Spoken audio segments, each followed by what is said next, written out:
नमस्कार बच्चों, आज हम कक्षा 9 के सामाजिक विज्ञान विषय के पाठ 3 चुनावी राजनीति इसके 9वें भाग को समझ रहे हैं। और आज हम इसमें समझेंगे मतदान और मतगणना। चुनाव का अंतिम चरण होता है मतदाताओं द्वारा मतदान करना, और उस दिन को साधारणतः चुनाव का दिन कहते हैं। मतदाता सूची में नाम वाला प्रत्येक व्यक्ति अपने इलाके में स्थित मतदान केंद्र पर जाता है, और जो कि अक्सर अस्थायी तौर पर स्थानीय स्कूल या किसी सरकारी इमारत में बना होता है। जब मतदाता मतदान केंद्र में जाता है तो चुनाव अधिकारी सबसे पहले उसकी पहचान करते हैं।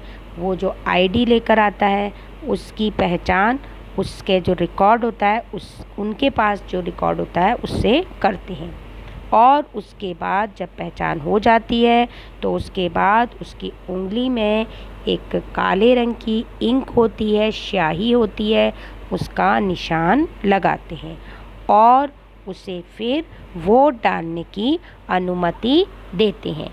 सभी उम्मीदवारों को, एजेंटों को जो मतदान केंद्र के अंदर बैठने की अनुमति होती है।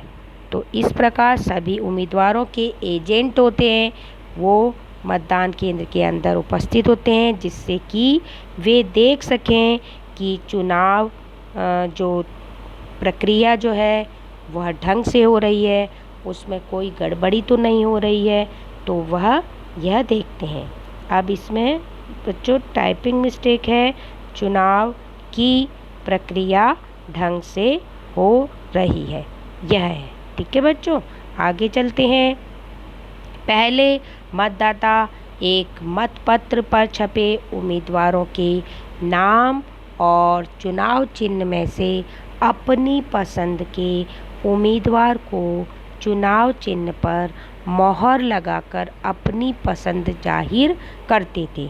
अब जो है पहले ऐसा होता था, एक मतपत्र होता था, उसमें उम्मीदवारों के नाम होते थे और उसके साथ ही पड़ोस में उसके जो है लेफ़्ट में नाम और राइट में चुनाव चिन्ह होते थे। और उस पर जो है एक चुनाव चिन्ह जो होता था वहाँ पर अपना मत देते हुए जो है लोग उस पर मोहर लगाते थे पहले। परंतु आजकल प्रक्रिया कुछ नई हो गई है, बदल गई है।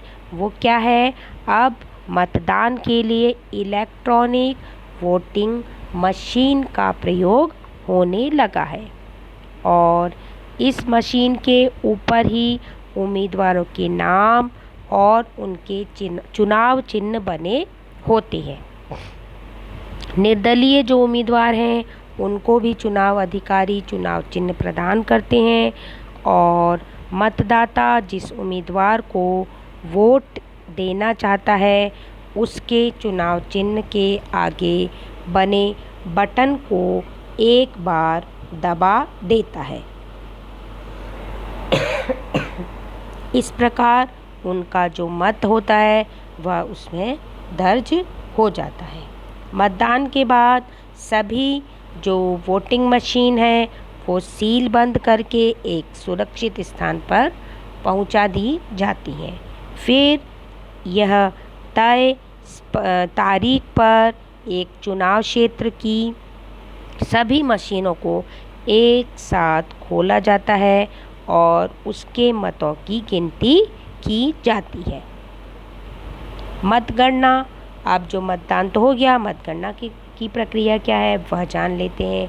मतगणना के समय वहाँ सभी दलों के एजेंट रहते हैं। जैसे मतदान के समय मतदान वाले रूम में सभी उम्मीदवारों के जो एजेंट रहते हैं, वैसे ही मतगणना के समय भी सभी उम्मीदवारों या फिर कहें उम्मीदवार सभी दल के हैं ही, तो उनके एजेंट रहते हैं, जिससे कि यह काम निष्पक्ष ढंग से हो सके। किसी एक उम्मीदवार का एजेंट रहेगा तो क्या है कि निष्पक्ष हो सकता है, उसमें कुछ धांधली हो जाए, तो लेकिन निष्पक्ष रहता है क्योंकि सभी लोग वहाँ पर उपस्थित होते हैं, सभी दलों के लोग, तो कोई गलत काम नहीं होता है।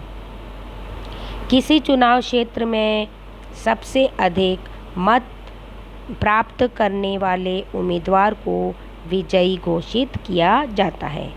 आम चुनाव में अमूमन सभी निर्वाचन क्षेत्रों में मतदान एक ही तारीख को होता है ना, और फिर उसका बड़े पैमाने पर टीवी चैनल, रेडियो और अखबारों के लिए यह बहुत बड़ा अवसर होता है और वे इसकी खबरें बड़े विस्तार से देते हैं। क्योंकि पहले के समय में मतपत्र होते थे तो मतगणना करने में 3 से 3.5 4 दिन लग जाते थे, लेकिन अब कुछ ही घंटों में परिणाम मालूम हो जाता है, क्योंकि इलेक्ट्रॉनिक वोटिंग मशीन में से जो है पूरा उसमें कितने लोगों ने किस पार्टी को, किस व्यक्ति को वोट दिया है, यह तुरंत मशीन से मालूम हो जाता है। कुछ घंटों की गिनती में ही सारे परिणाम मालूम हो जाते हैं और यह स्पष्ट हो जाता है कि कौन अगली सरकार बनाएगा। आगे बच्चों हम देख लेते हैं होमवर्क। मतदान और मतगणना की पूरी प्रक्रिया अपने शब्दों में लिखिए। पहले आप मतदान लिखेंगे, उसकी पूरी प्रक्रिया लिखेंगे और उसके बाद मतगणना की पूरी प्रक्रिया बच्चों अपने शब्दों में लिखेंगे। यही आज का होमवर्क है। कल के भाग में फिर मिलेंगे। धन्यवाद बच्चों।